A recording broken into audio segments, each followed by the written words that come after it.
Friends, కువైట్లోని Irani రొట్టెలు ఎలా తయారు చేస్తారో చూపిస్తానో చూడండి. ప్రస్తుతం నేను రొట్టెలు తయారు చేసే దగ్గర లోపల ఉన్నాను. చూడండి, అక్కడ పిండి కనపడుతుంది కదా, ఆ పిండి ఆ మిషన్లో వేసి వాళ్ళు వాటర్ వేసి కలుపుతారు.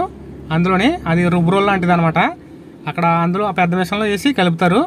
ఇక్కడ రోజుకి కనీసం 10 బస్తాలన్నా అవుతాయంట. అందుకని వాళ్ళు మిషన్ వాడతారు, పెద్ద మిషను. అక్కడ ప్రస్తుతం ఇక్కడ 3 పని చేస్తారు ప్రతిరోజును. వాళ్ళు 3 కూడా పనిచేస్తారు ఇక్కడ. చూడండి, ఒకరైతే వండలు చుడతారు. అక్కడ పిండి కలిపారు కదా, ఆ కలిపిన పిండి అంతా ఒకరైతే వండల కింద చుడతారు. ఇంకొకరేమో ఆ వండలు పట్టుకెళ్ళి ఇంకొకరు ఉన్నారు కదా, అతను తనకి ఇస్తారనమాట. అతను రొట్టెలుగా తయారు చేసి దాన్ని లోపల పెడతారు, పొయ్యి లోపల. చూడండి, అక్కడ 2 పొయ్యిలు కనపడుతున్నాయి కదా, ఆ పొయ్యి దగ్గర కూడా వెళ్ళి మీకు చూపిస్తాను.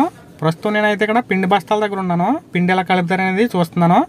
ఎందుకంటే ప్రతిరోజు మేము ఇక్కడ రొట్టెలు తీసుకోవడానికి వస్తాము. కాకపోతే ఇదంతా మాకు కనపడదు బయటికి. లోపలికి వస్తే కానీ నాకు తెలియలేదు అనమాట. వీళ్ళు చాలా హార్డ్ వర్క్ చేస్తున్నారు ఇక్కడ లోపల. చూడండి, ఈ పిండి కలపడానికి వీళ్ళకి చాలా టైం పడుతుందంట. చూడండి, ఎందుకంటే మేము ప్రతిరోజు రొట్టెలు తీసుకోవడానికి వచ్చేటప్పుడు వీళ్ళ 3 కనపడతారు బయటికి. మాకు ఇక్కడ లోపల ఏమున్నది అనేది మాకు కనిపించవు. ఇప్పుడే తెలిసింది నాకు వీళ్ళు చాలా కష్టపడుతున్నారు లోపలని. ఇప్పుడే కాదు, ఈ ఎండాకాలం వచ్చిందంటే వేసవికాలంలో చాలా హార్డ్ వర్క్ ఉంటుంది వీళ్ళకి. ఎందుకంటే ఇక్కడ పొయ్యి దగ్గర చాలా వేడిగా ఉంటుంది. అక్కడ చూడండి, కౌంటర్ కనపడుతుంది కదా, అదే కౌంటర్లోంచి మేము ప్రతిరోజు తీసుకుంటాము రొట్టెలు. అతనికి డబ్బులు ఇచ్చి. ప్రస్తుతం నేనైతే పొయ్యి దగ్గర ఉన్నాను. పొయ్యి దగ్గర అతను ఎలా తయారు చేస్తున్నాడో చూడండి రొట్టెలు. అతని దగ్గర ఏదో ఉంది, దాని పేరేంటో తెలియదు నాకు.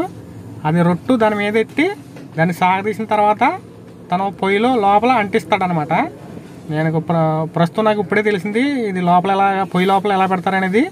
ఇంతకుముందు అయితే మాకు తెలీదు, ఎందుకంటే బయట నుంచి చూసేవాళ్ళం మేము.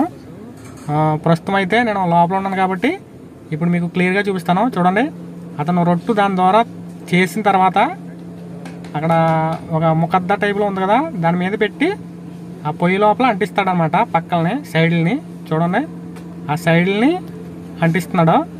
అది మరి కింద పట్టలేదు, అంటుకునే ఉంది దానికి గోడలకి. మొత్తం ఆ పొయ్యి అంతా అదే విధంగా పెడతారంట వీళ్ళు. చూడండి, అవి అయితే కింద పట్టలేదు, మరి అవి ఎలాగ అంటుకున్నాయో తెలియట్లేదు. మేము ప్రతిరోజు అయితే మాకు వీళ్ళు లోపల ఎలాగా పెడుతున్నారు అనేది మాకు తెలీదు, ఇప్పుడే తెలిసింది నాకు. చూడండి, అవి అంటుకునే ఉన్నాయి. ఇలా పొయ్యి లోపల అంటించిన రొట్టెల్ని 2 నిమిషాల్లో బయటికి తీసేయాలంట, లేదంటే మాడిపోతాయి అంటున్నాడు. ఇప్పుడు అతను తీస్తున్నాడు చూడండి బయటికి. ఈ రొట్టెలు బయటికి తీయాలంటే ఐరన్ దాంతో తీస్తారు, ఎందుకంటే లోపల చాలా వేడిగా ఉంటుంది కాబట్టి ఐరన్ దాంతో తీస్తున్నాడు. ఫ్రెండ్స్, ఇక్కడైతే ప్రస్తుతం 3 పని చేస్తున్నారు. ఒక అతనైతే వండలు చుట్టే అతను, ఇంకొక అతనైతే రొట్టెలు తయారు చేసి అతను, ఇంకొక అతనైతే రొట్టెలు తీసే అతను అనమాట. ఈ తీసే అతనే ప్రతిరోజు మాకు ఆ కౌంటర్ దగ్గరికి వచ్చి డబ్బులు తీసుకుని మాకు రొట్టెలు ఇస్తుంటాడు. ప్రస్తుతానికి వీళ్ళకైతే నేను థ్యాంక్స్ చెప్దాం అనుకుంటున్నాను, ఎందుకంటే నన్ను లోపలికి రానిచ్చినందుకు.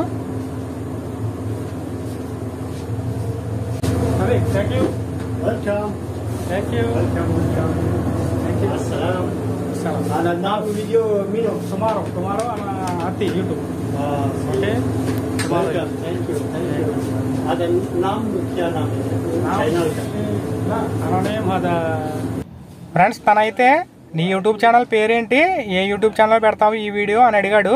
అయితే నేను నా యూట్యూబ్ ఛానల్ పేరు చెప్పాను, రేపు అప్లోడ్ చేస్తాను, రేపు చూడండి ఈ వీడియోని అని చెప్పాను. సరే అయితే అన్నారు వాళ్ళు.